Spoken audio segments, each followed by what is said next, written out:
பொடி நடையாக அமெரிக்காவை வலம் வருவோம். கடல் மேல் சிவப்பு கம்பளம் விரித்து ஐரோப்பாவில் குடி புகுவோம். நம் காதலை கவி பாடவே செல்லியின் வைரனின் கல்லறை தோக்கத்தை கலைத்திடுவோம்.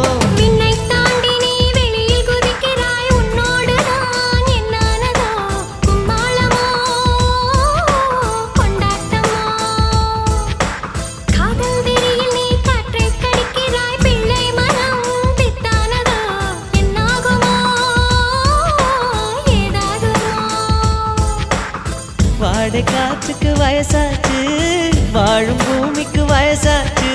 கொடியுகம் போனால் என்ன, காதலுக்கு எப்போதும் வயசாகாது.